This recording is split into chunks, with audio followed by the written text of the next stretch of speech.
या 6 महिन्याच्या दरम्यान त्यांना मराठी शिकविण्याचा आम्ही प्रयत्न करणार, त्याच्यासाठी कार्यशाला वगैरह उघडणार। सर ये बताइए, आज की जो बैठक हुई क्या वो सकारात्मक हुई और क्या जो 6 महीने की आप लोगों की जो मांग थी मोहलत दी जाने की वो भी मान ली गई?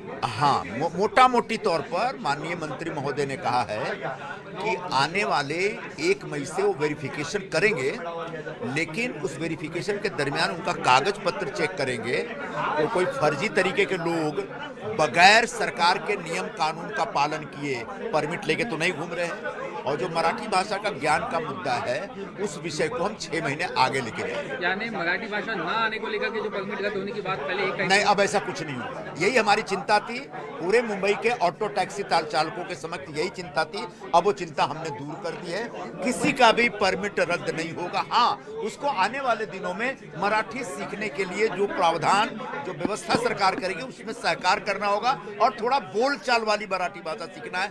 लिखना जरूरी नहीं है, बोलना जरूरी है। तो क्या ये ऑटो रिक्शा वाले जो हजारों रिक्शा वाले हैं उनके लिए बड़ी राहत की बात है? नहीं, हड़ताल पर तो जा भी नहीं देते। राहत की बात है उनके लिए, बिल्कुल बहुत बड़ी राहत की बात है।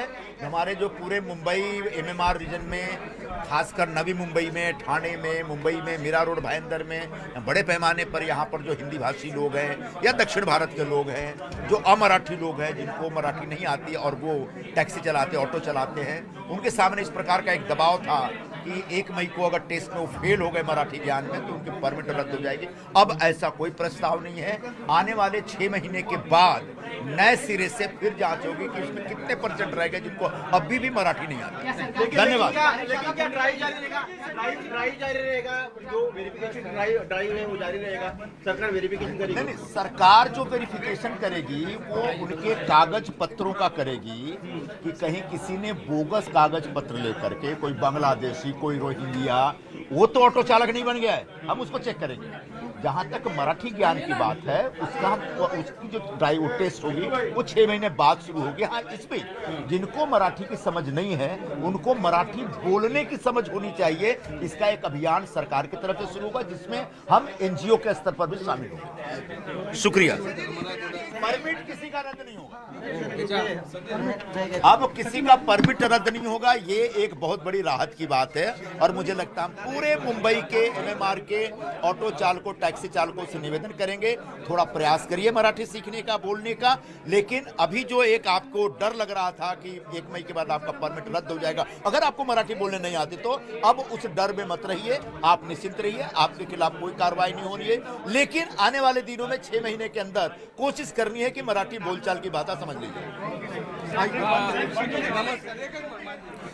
तर आताच्या क्षणाची सगळ्यात मोठी बातमी समोर येते। मराठी सक्तीचा निर्णय जो आहे तो 6 महिने पुढे ढकललेला आहे आणि 15 ऑगस्टपर्यंत हा निर्णय खरं तर पुढे ढकलल्याची माहिती समोर येते।